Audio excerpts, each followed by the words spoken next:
dia. Hola, bon dia. Aquí sí. Molt bon dia a tothom. Buenos días. Directora de representació, secretari general, autoritats diverses. Molt bon dia, benvinguts en aquesta sala, en aquesta pedrera.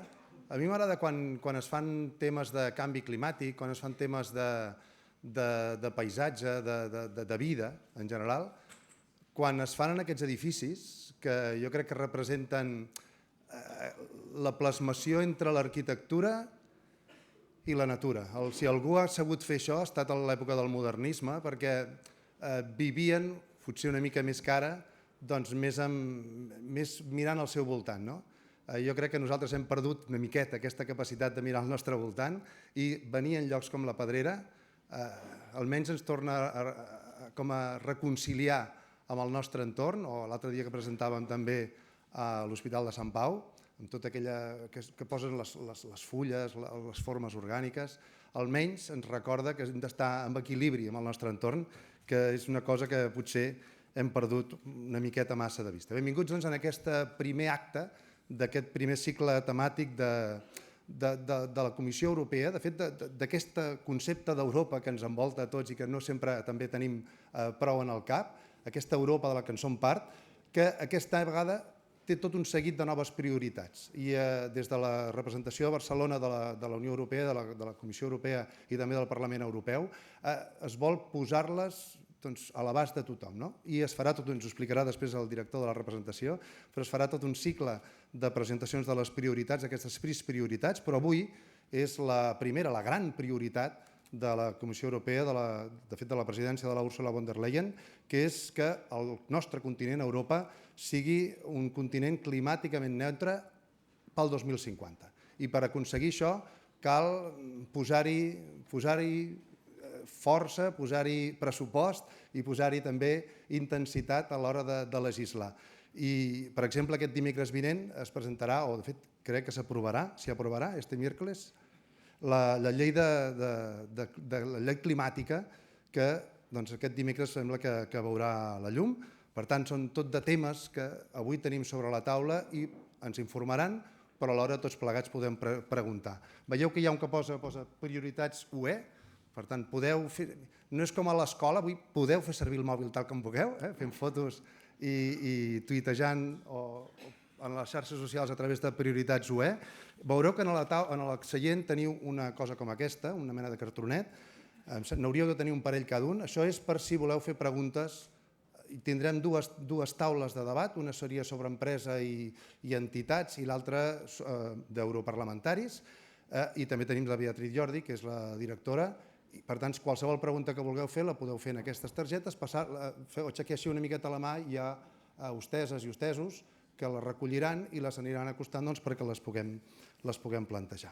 Bé, i ara per fer la presentació tenim amb nosaltres en Ferran Terradellas, que és el director de la representació de la Comissió Europea a Barcelona. Ferran.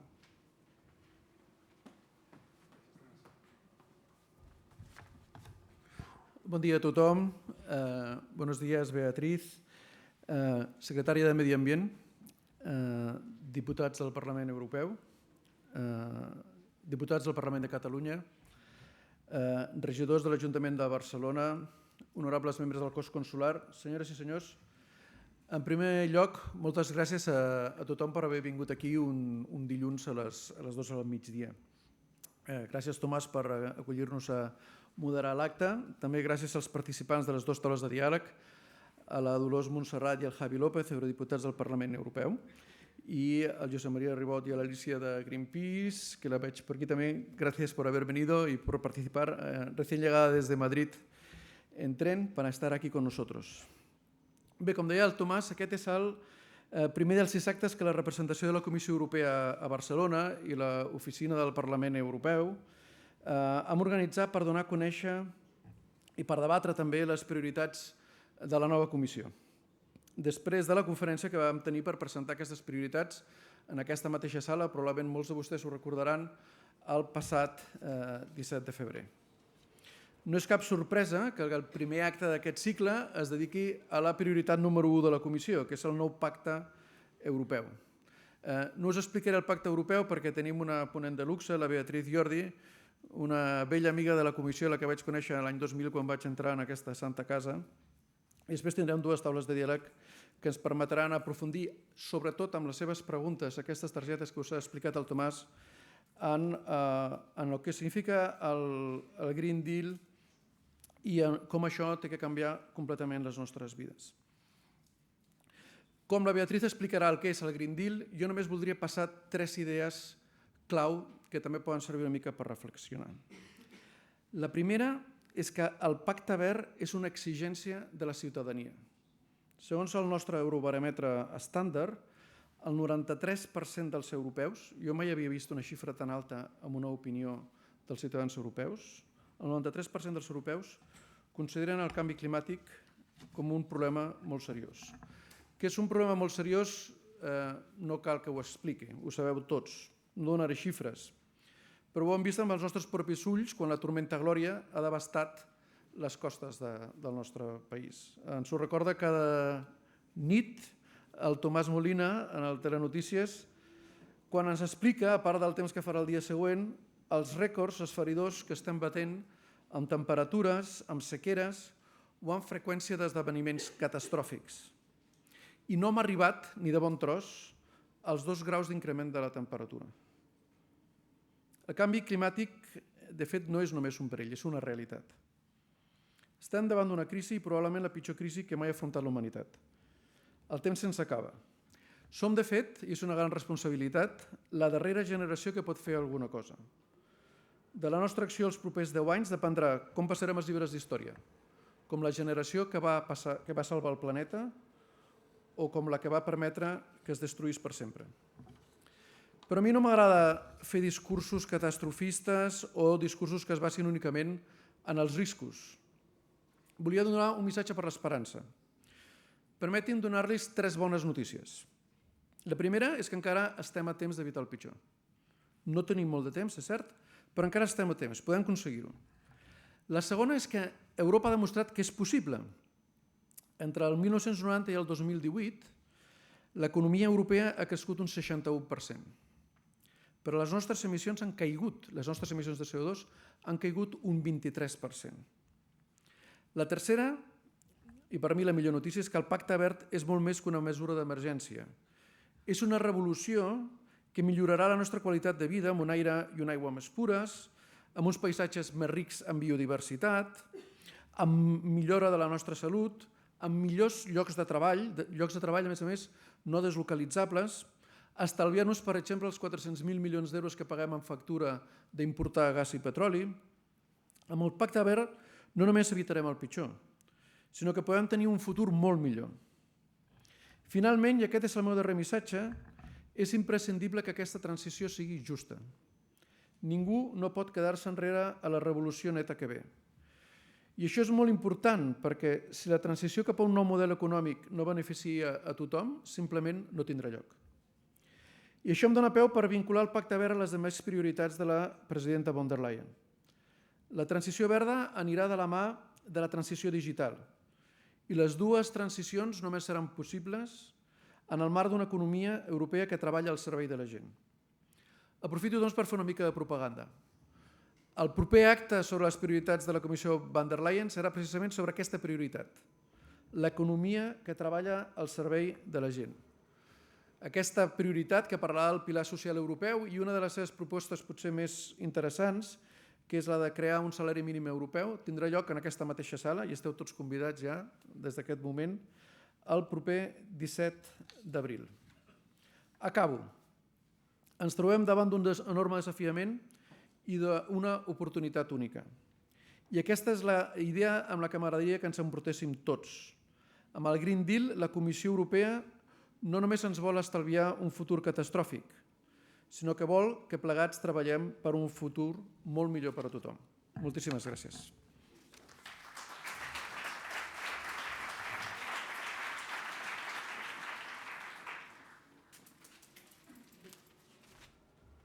Doncs moltes gràcies, Ferran. Ara passarem la paraula a la Marta Subirà, que és secretària general de Medi Ambient de la Generalitat de Catalunya.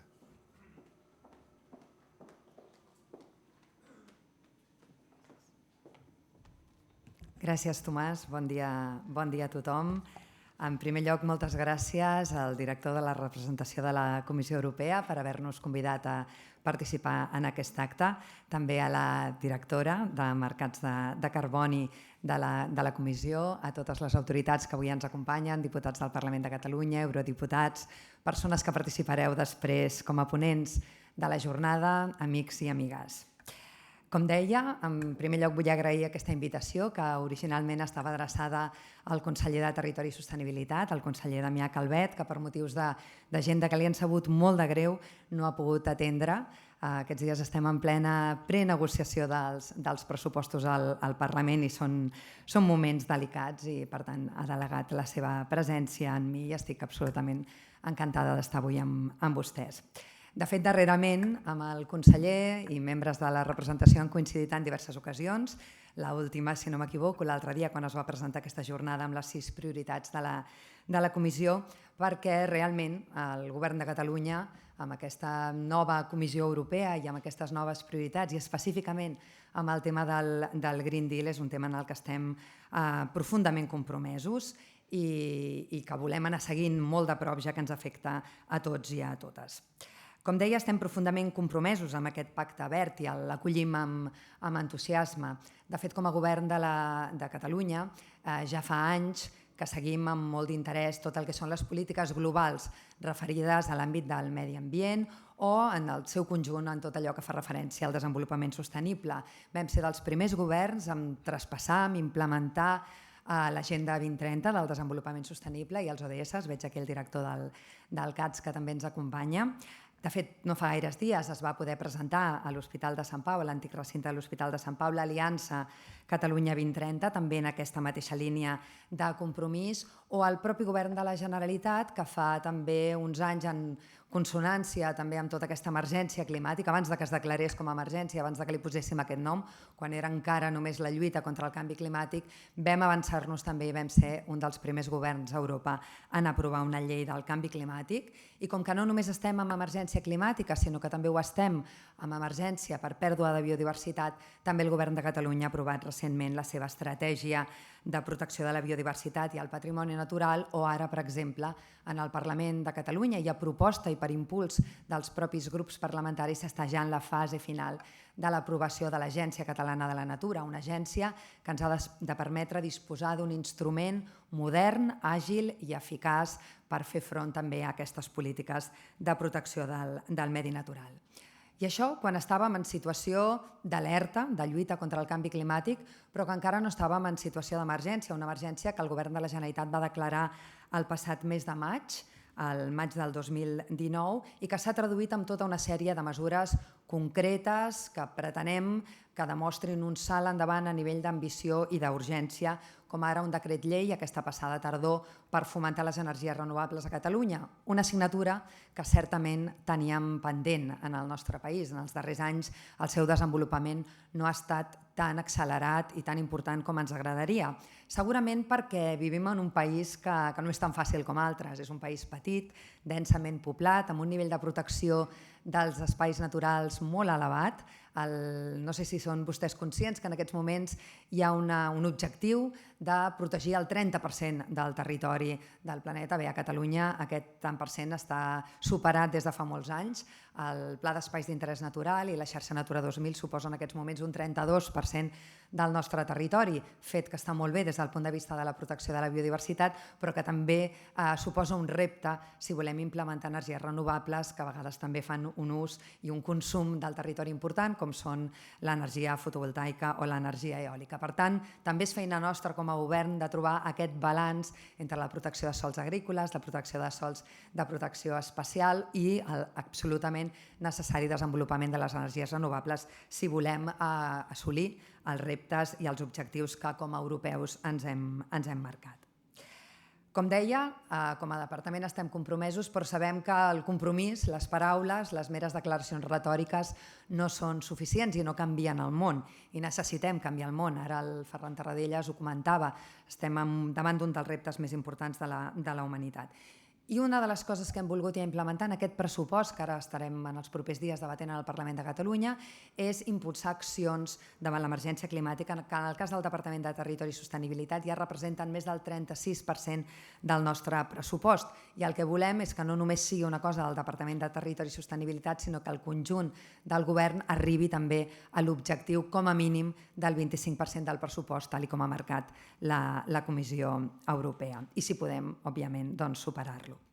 Un altre dels aspectes que hem dut a terme en les darreres setmanes i mesos ha estat fer una crida al món de la societat civil, però concretament al món empresarial, perquè també es comprometin davant l'emergència climàtica. Creiem que tota la societat, evidentment, ha de ser interpel·lada. De fet, en aquests moments podríem dir que és més la societat que ens empeny a tots nosaltres, però que ens va semblar que havíem de fer una crida molt específica en aquells sectors que tenen més capacitat de reduir, els que tenen en les seves mans realment la possibilitat de fer un salt endavant, com deia, en ambició i en acceleració davant l'emergència climàtica. I aquests no són altres que les empreses, que les petites, mitjanes, grans empreses que hi ha al nostre país. I és per això que el 17 de gener, acompanyats també pel director de la representació, vam organitzar una cimera, vam anomenar-la Cimera d'Acció Climàtica Catalana, al Teatre Nacional de Catalunya, on més de 1.000 persones es van reunir per tal de mostrar el seu compromís davant d'aquesta emergència. I com que no volien que allò s'acabés només amb un acte molt potent, amb una foto realment important, perquè que jo recordi, no s'havia produït mai un acte com aquest en què 1.000 persones s'unissin per parlar de canvi climàtic.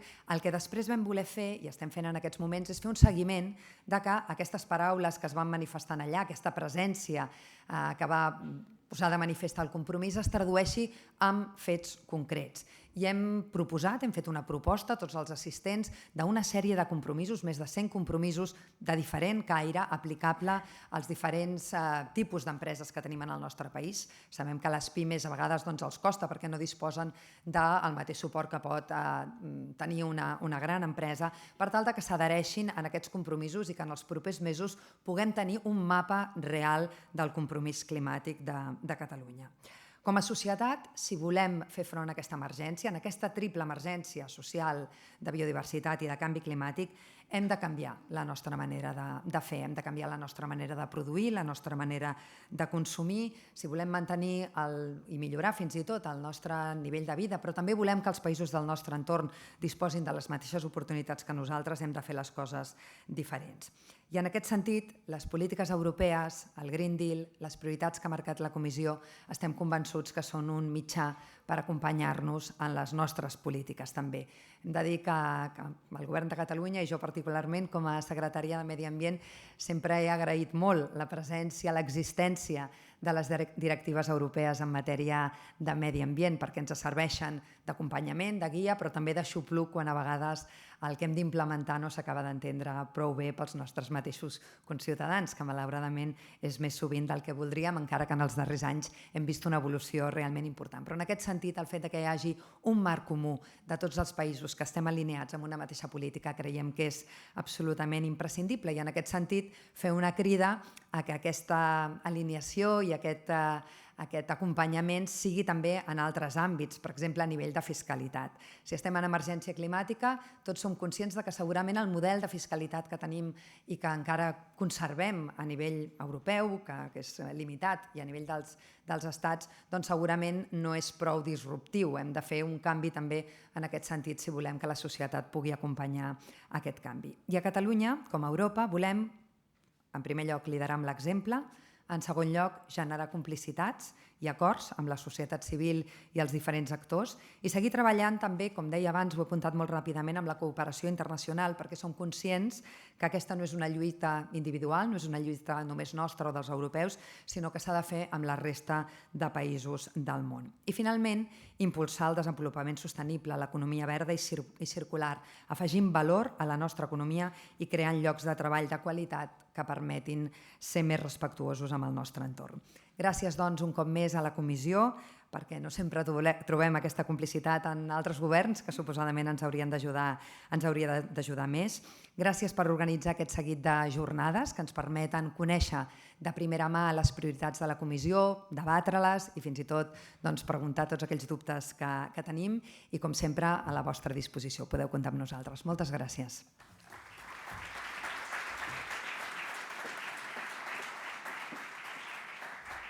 Doncs moltes gràcies a la Marta Subirà, secretària general de Medi Ambient. I ara tendremos el keynote speaker, que es Beatriz Jordi, que es directora de Mercados de Carbono Europeos e Internacionales de la Comisión Europea. Para quien no sepamos, que era mi caso, en realidad está el comisario, si me equivoco, lo digo porque nosotros sabemos que es la secretaria general, pero a veces no nos cuesta, no sé si estamos tan informados sobre Europa. Está el comisario, después está el director general y después está el director, ¿no? Per tant, sería el tercer nivel dentro de la Administración Europea que se encarga de este tema. Viene a presentarnos el Green Deal, cómo hacer que Europa sea el primer continente climáticamente neutro. Beatriz.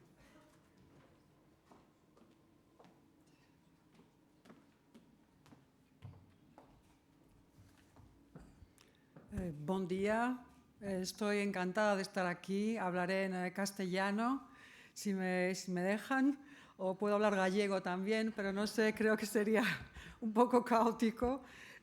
Muchísimas gracias, Ferran, por tu invitación, al director en Barcelona, de la oficina de la Comisión Europea. Encantada de estar con Tomás, que sé que es una celebrity. Encantada también de estar con las autoridades, parlamentarios europeos. Voy a intentar dar una presentación del Green Deal un poco más personal, porque bueno, el Green Deal, como toda decisión del Colegio de Comisarios, está en Internet, evidentemente, en todas las lenguas comunitarias. Y para empezar, la presentación un poco personal del Green Deal, diría que el cambio climático ha cambiado de liga.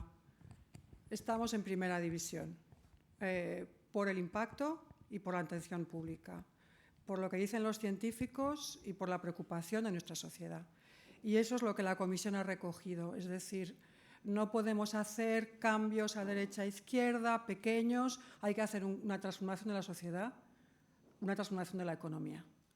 Y eso es lo que quiere decir el Green Deal. Hemos pasado, yo llevo 25 años en la Comisión, trabajando en temas climáticos, energías renovables, medio ambiente, negocios verdes, y nunca he visto. Antes teníamos que un poco ir empujando a los políticos, ahora los políticos nos empujan a nosotros. Es decir, estamos en primera división. Una de las cosas que no es para celebrarlas es que hay un impacto que está acelerándose, que eventos que teníamos de huracanes o de inundaciones cada 100 años están pasando cada 8 años. Es la parte dura o un poco catastrófica, y también, como decía Ferran, como decía también la secretaria general, como bien decía, también es una oportunidad.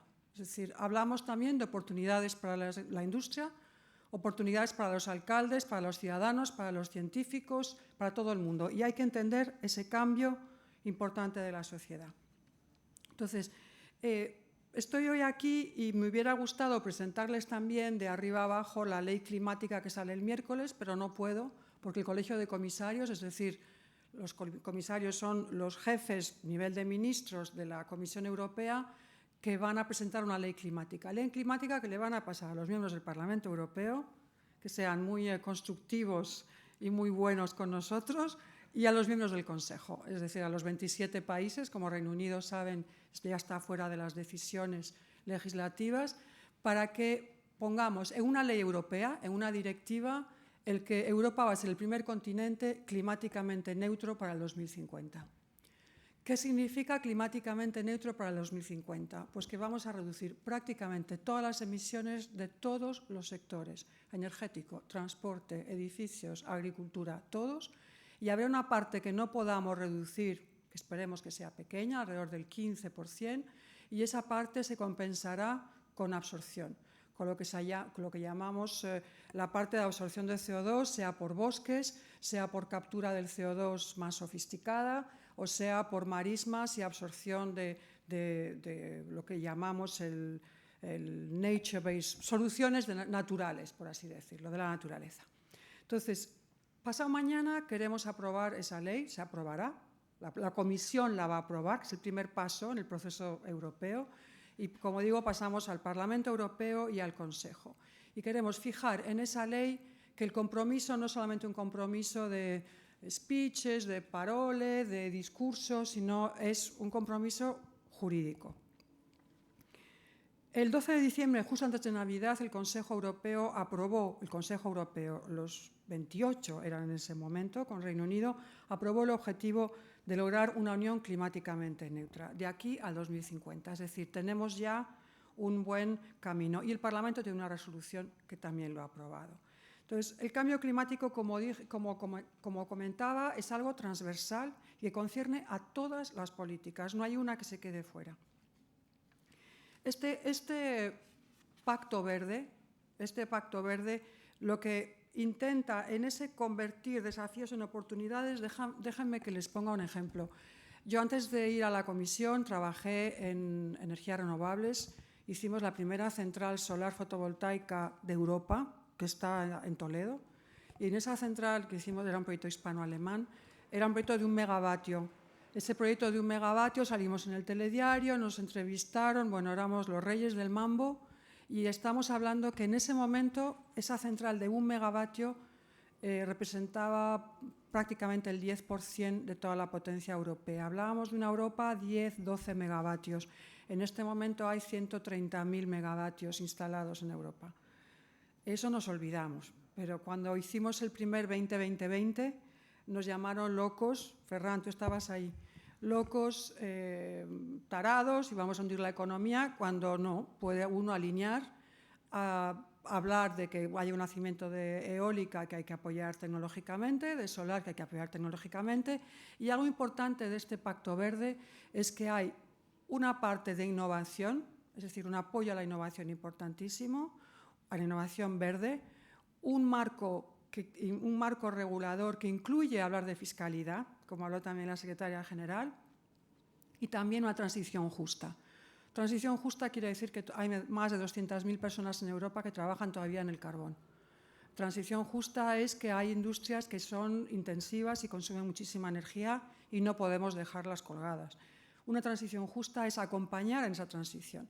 Y en esa transición justa apelamos a autonomías, alcaldes, regiones, gobiernos, ciudadanos, a toda la sociedad para que se alinee. Si no alineamos ese objetivo verde, no lo vamos a lograr. Entonces, este mecanismo de transición justa, y para que también no solo sean palabras, la Comisión quiere movilizar 100.000 millones de euros en esa transición justa.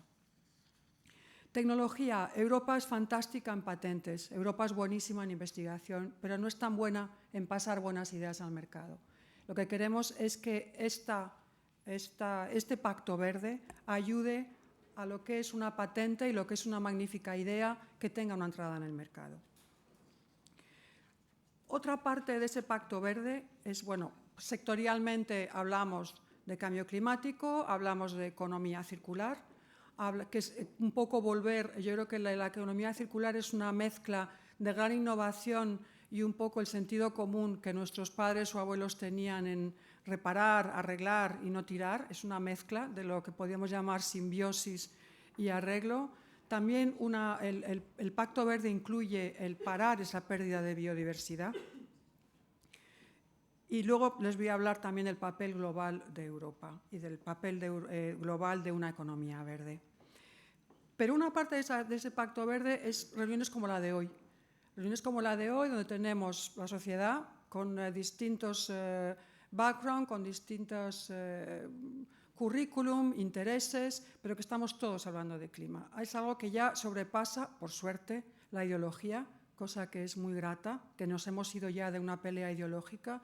El cambio verde es transversal, políticamente, socialmente y también la parte de innovación. Vamos a lanzar también, pasado mañana, además de esta ley climática, esta ley europea que fije el objetivo de descarbonización al 2050, vamos a lanzar también una consulta pública. Y les invito a todos a que participen, porque es importante que esta sensibilización y esta escucha de la sociedad esté reflejada en el Pacto Verde. ¿Qué más vamos a hacer? Pues vamos a hacer muchas cosas. Es decir, empezamos ahora, hemos lanzado el Pacto Verde, pasado mañana la Ley Climática, una consulta pública, y este verano, antes de la COP, de la Gran Conferencia del Clima, que es en Glasgow en otoño, lo que haremos este verano es decir qué líneas de trabajo importantes hay. Si vamos a reforzar el mercado de derechos de emisiones, no sé, si me dejan preguntarles, ¿cuántos de ustedes pueden levantar la mano quienes conocen el mercado de derechos de emisiones? Yo lo conozco. Pa mal, como dicen en Bruselas, bastante bien. Al final, para los que no lo conozcan, hemos hecho un sistema hace 15 años que internalizamos la contaminación. Metemos en un precio de la economía lo que cuesta la emisión de CO2. Hay un cap, un límite anual, se va bajando cada año ese límite anual, y si yo este año he sido una industria más sucia de lo que debía y mi vecina es más limpia que lo que debía, podemos intercambiar y todos tenemos que reducir.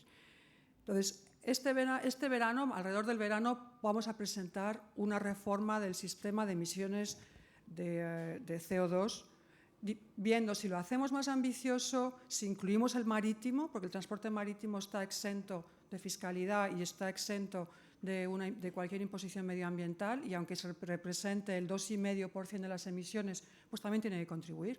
Es decir, si hacemos todavía más ambiciosa la parte de reducción del sector de la aviación, la parte de los edificios, la parte del transporte.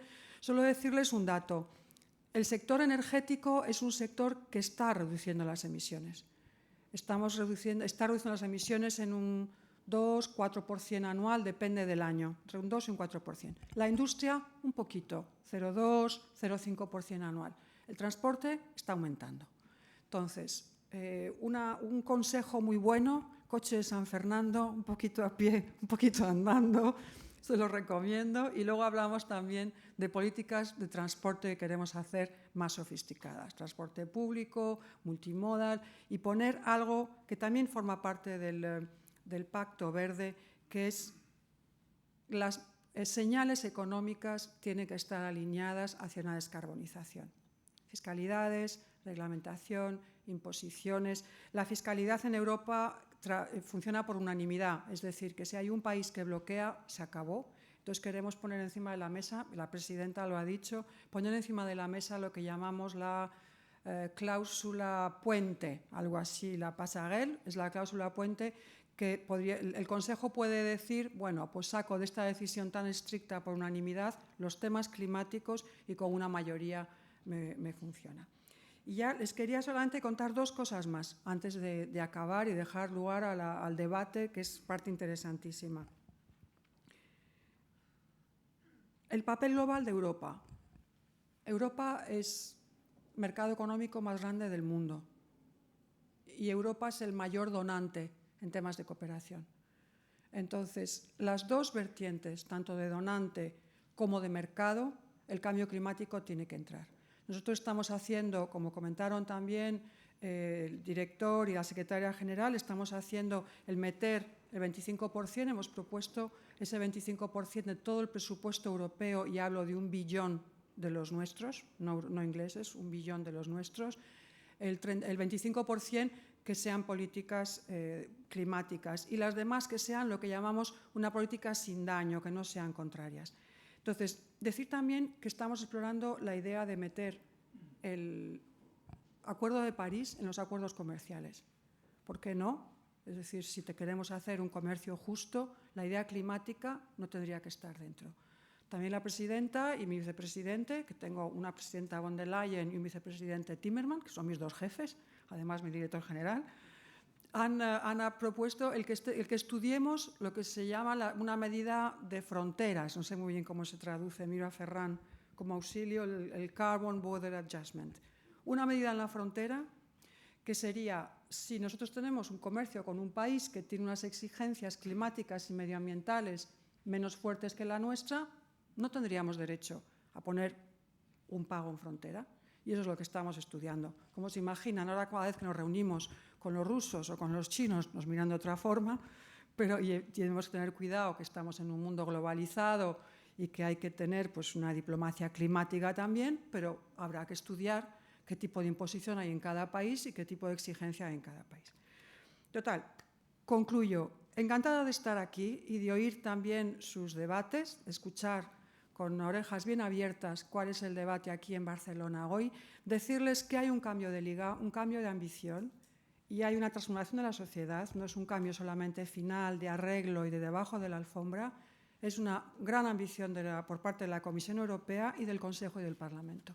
Entonces, habrá más y en este verano haremos propuestas y en junio del 2021 haremos las propuestas legislativas que acompañarán a este Pacto Verde.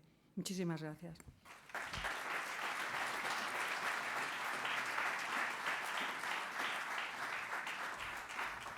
Pues muchas gracias, Beatriz Jordi, directora de Mercados de Carbono Europeos e Internacionales de la Comisión Europea. Acordaros que tenéis esta tarjetita. Beatriz también responderá a las preguntas que le propongáis. Hace buena letra, porque tendré que leerlo yo. Y será al final de la sesión de esta mañana. Ahora vamos a la segunda parte, que es esta parte de debates, ¿no? Tenemos con nosotros a dos eurodiputados, a los que, por favor, les pido que suban al escenario, que es Jordi López, del Partit Socialista... Javi López, del Partit Socialista Europeu, i Dolors Montserrat, del Partit... Al mig, ja? Ah, vale. Molt bé. Sí. Del Partit Popular Europeu. Buenos días, bon dia. Bon dia, què tal? Bon dia. També teniu aquestes targetes, també podeu anar-les fent i en aquest cas les preguntes que vulgueu fer les formularem aquí, en aquesta mitja horeta de debat que tenim ara fins a les 13:15. La Beatriz ens deia que ells dimecres ja presenten aquesta llei, no? I que això us ha de venir després a vosaltres en el Parlament Europeu. Ella ho ha dit de pressa, però jo no sé si ho heu sentit, que està parlant d'un bilió, es decir, 1 millón de millones, 1 millón de millones en los próximos 10 años. Es el presupuesto europeo. Para el Green Deal. 25% a 250. Pero son 1 millón de millones para los próximos 10 años que estarán disponibles per aquest Green Deal. Vosaltres sou els representants dels dos partits majoritaris del Parlament Europeu, no? Això com acabarà? És a dir, que ells presenten aquesta proposta i això us arribarà al Parlament Europeu. Com acabarà? Quin és el vostre pronòstic de com acabarà? Començo? Sí. Sí? Se'm sent? Sentiu? Sí, no? Hola. El micro? Ara sí, no? Ara. Perfecte. Molt bon dia i moltíssimes gràcies a la representació de la comissió aquí i també a l'oficina del Parlament aquí a Barcelona. Potser que expliquéssim una miqueta perquè ens quedi clar què significa un bilió, no? Un bilió d'euros en els pròxims 10 anys. Al final, és el pla d'inversions per una Europa sostenible en els pròxims 10 anys, on hi ha 4 blocs. Aquest bilió es divideix en 4 blocs. El primer bloc serien 503.000 milions d'euros a càrrec directe del pressupost de la Unió, ja que hi ha un objectiu que el 25% de tots els programes es destinin a mesures de canvi climàtic. Un segon bloc important són 279.000 milions d'euros d'inversió pública i privada que seran mobilitzats mitjançant el programa Invest European Union, el que es deia abans el Plan Juncker. El tercer és, que és el que deia la Beatriz, 143.000 milions d'euros del mecanisme per a una transició justa que de l'any 2021 a l'any 2027 són 100.000 milions d'euros, que inclouen la finançació, sobretot de finançació directa a les regions per fer aquesta transició justa, que ara en vull parlar una mica d'aquest punt, i el quart bloc són 25.000 milions d'euros dels fons d'innovació i modernització obtinguts a través de les subhastes de drets d'emissió. Per tant, jo em quedaria, d'aquests 4 blocs, em quedaria ara, ja que em preguntava sobre aquest bilió, em quedaria amb la transició justa. Nosaltres, des del Partit Popular tenim molt clar que aquesta transició justa no pot ser un preu que se li pagui a algun govern perquè apoyi o no apoyi tot el que és la lluita contra el canvi climàtic, sinó que sobretot aquesta transició, perquè sigui justa, ha de donar suport a tots aquells països que han fet el gran esforç, com Espanya, que és un dels primers, juntament amb Alemanya, però que és el primer que han fet un gran esforç amb la descarbonització. Nosaltres som líders a Europa amb la descarbonització i, per tant, Espanya, totes les regions que hem descarbonitzat necessiten aquest suport de la transició justa per poder millorar l'entorn econòmic de totes aquestes comarques que hem descarbonitzat però que volem assentar economia en aquestes comarques. És cert que d'aquesta transició justa, i ho vull dir-ho perquè a nosaltres al Partit Popular ens sembla poc el pressupost que estarà destinat a les comarques, a les províncies que han fet la descarbonització. El Fons de Transició Justa té una dotació de 7.500 milions d'euros, o sigui, perquè el Fons de Transició a sobre, a dintre, es divideix en 3 altres fons. El que ens interessa pel tema de la descarbonització n'és un, que són 7.500 milions, que suposen un impacte i una mobilització de 30.000 o 50.000 milions d'euros. Però d'aquests 7.500 milions només venen a Espanya 307 milions. Quan Espanya ha estat el gran país que ha fet la descarbonització i on les províncies beneficiades seran Astúries, Lleó, Palència, Càdiz, La Corunya, Còrdova, Almeria i Teruel. Però nosaltres pensem que ha de ser més justa i, per tant, no ha de servir com a pago en altres països, sinó que ha d'arribar allà on nosaltres hem fet la transició i Espanya ha fet la transició i, per tant, el Partit Popular vetllarà, perquè justament ara s'està treballant amb tot el tema del pressupost, paral·lelament s'està treballant amb el pressupost i paral·lelament s'està treballant amb tota la legislació de la lluita contra el canvi climàtic. Per tant, el Partit Popular vetllarà en tot moment perquè Espanya aconsegueixi els fons que li corresponen per al gran esforç que han fet amb la descarbonització. Això seria la meva primera intervenció, ja que m'has preguntat sobre el bilió d'euros. Javi? Sí, abans de començar amb el bilió d'euros, aquestes xifres que també maregen i de vegades és una mica discutir sobre això, per què és important que la Unió Europea prengui càrrec i lideri aquesta transformació? És el primer que diria. Jo crec que hi ha un cert consens polític, i especialment també institucional, governs, una majoria de governs, la Comissió Europea, famílies polítiques, que creuen que la Unió Europea el que millor pot fer pels propers 10 anys és liderar la lluita contra el canvi climàtic, no només perquè tinguem l'imperatiu ètic de fer-ho, sinó perquè és de les poques coses que generen consens a la ciutadania. Abans de les eleccions es van fer moltes enquestes i sobre lluita contra el canvi climàtic era el que la ciutadania europea deia que clarament volia que la Unió Europea se'n fes càrrec, perquè és una evidència, és un repte que tenim que supera la nostra lògica de les fronteres. En segon, perquè creiem, com va ser la pau en el seu moment, la pau va ser el motor fundacional de la construcció i la integració europea, creiem que pot ser una eina avui per legitimar de nou la lògica de la integració. Un repte que sols no podem fer, que necessita de la cooperació i que legitima avui als ciutadans una lògica supranacional com aquesta. I tercera, i és jo crec igual d'important, no només perquè internament té un gran impacte, té una lògica pròpia de cara a les institucions, sinó perquè ens permet defensar, lluitar contra el canvi climàtic, defensar una forma de veure el món.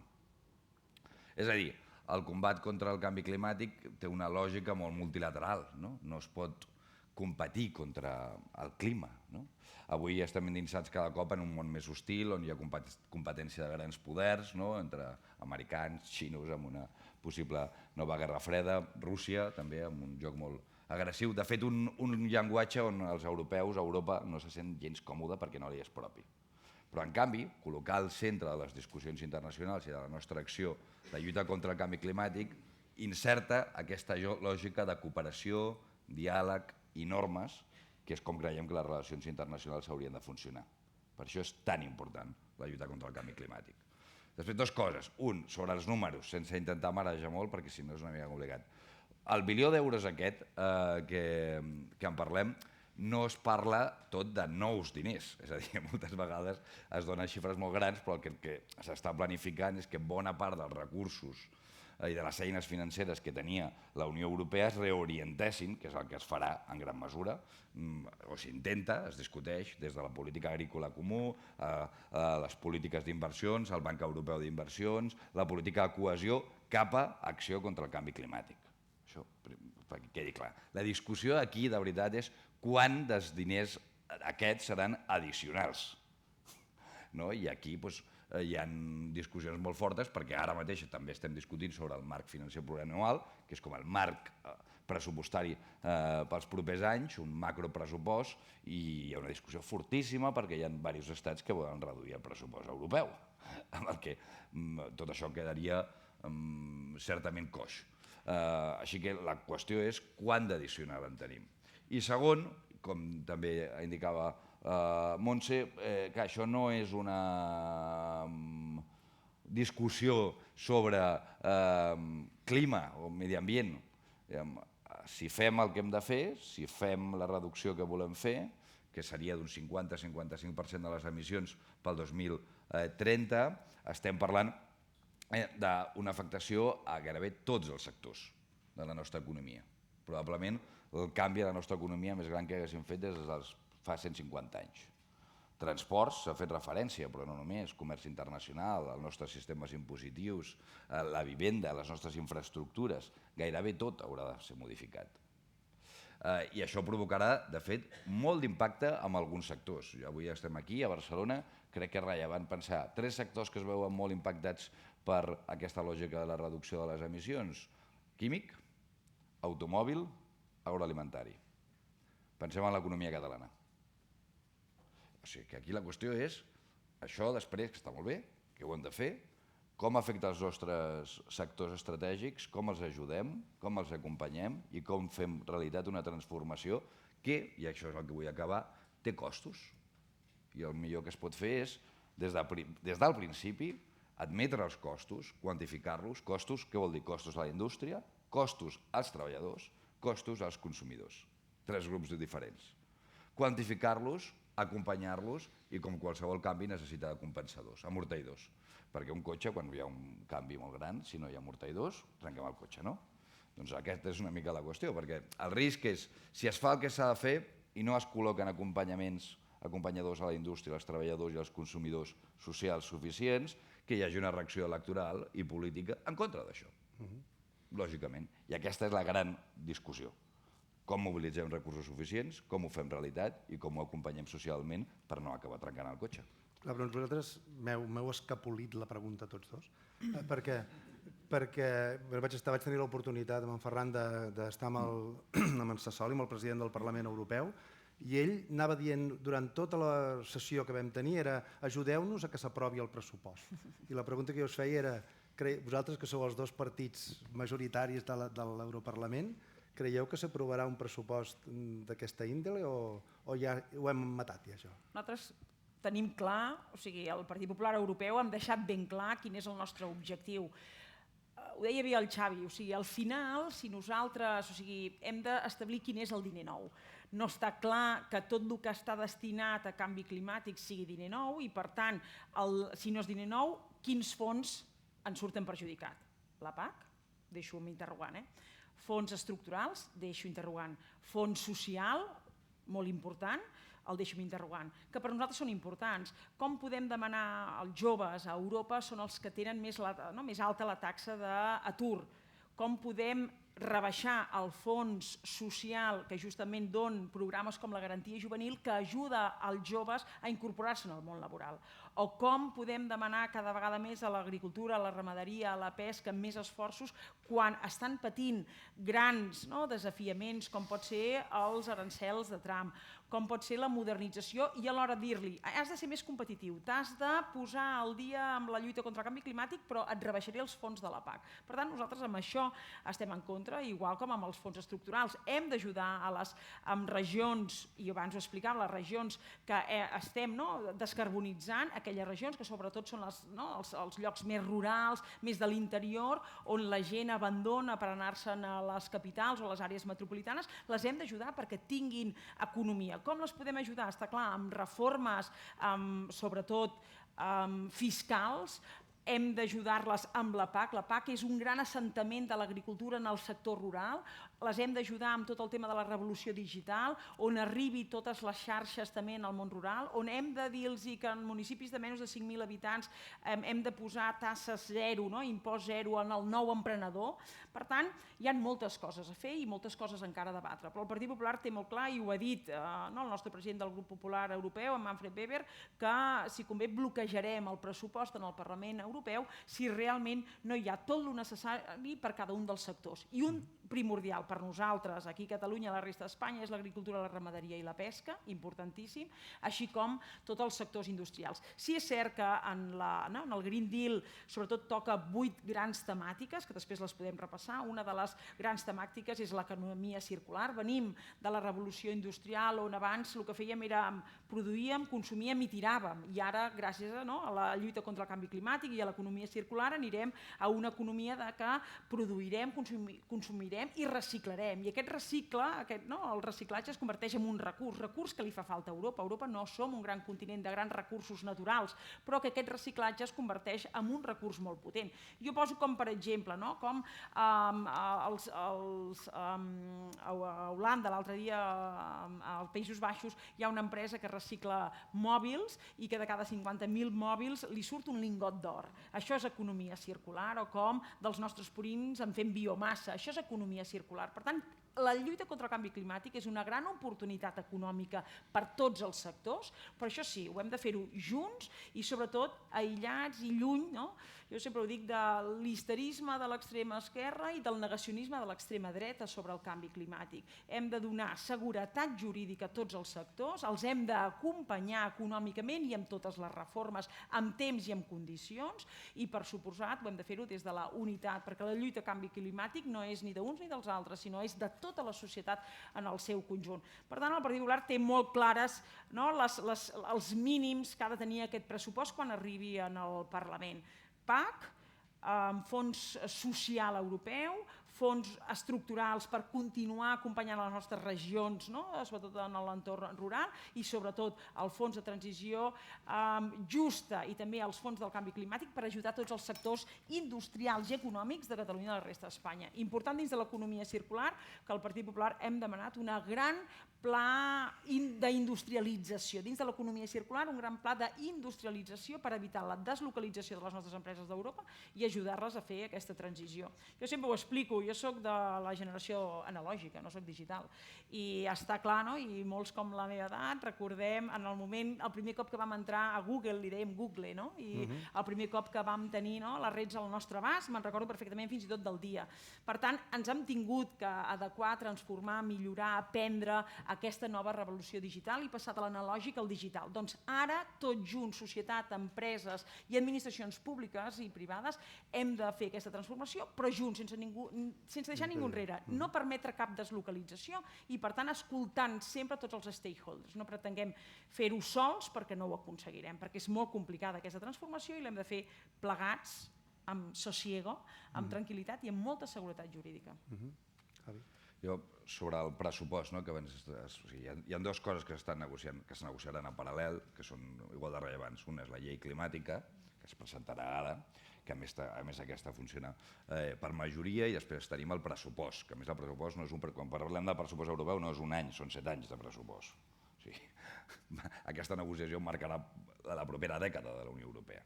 Són dues coses diferents. Aquesta, la del pressupost, requereix d'unanimitat al Consell dels Estats, així que tenen unes característiques una mica diferents.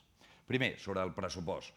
Primer, fer una petita menció sobre el tamany del pressupost de la Unió Europea. El tamany del pressupost de la Unió Europea és petit, de fet, molt petit. Per fer-nos un càlcul, és 6 vegades el de la Generalitat de Catalunya. 6 vegades. Només. Això indica que també teniu un bon pressupost aquí, potser segur podríem tenir-lo millor, però per fer-nos una correlació, una proporció, 6 vegades és el que la Unió Europea gestiona com a pressupost europeu, per un tamany bastant diferent, el de tota la Unió. I aquests 6 vegades seria un pressupost amb els britànics dins. Ara que estem negociant per primera vegada el pressupost sense els britànics, hi ha una enorme discussió sobre quin és tamany que tindrà el pressupost europeu. Sense tampoc marejar amb xifres, bàsicament hi ha diversos països de la Unió Europea que demanen reduir en termes proporcionals el pressupost europeu i hi ha alguns que el demanem ampliar i el Parlament Europeu com a institució el demana ampliar. Ara mateix és del 1,17% del producte interior brut europeu, el Parlament Europeu demana un 1,30%, hi ha països que diuen que només volen un 1%, són dècimes, però hi ha una gran discussió perquè hi ha molts interessos entremig. Hi ha hagut el primer intent d'arribar a un acord per part dels governs i semblen a dia d'avui molt lluny d'arribar a un acord. O sigui que la discussió no només és amb el Parlament ni amb les famílies polítiques, sinó que també hi ha una lògica d'interessos nacionals molt forta aquí, que caldrà veure com acaba.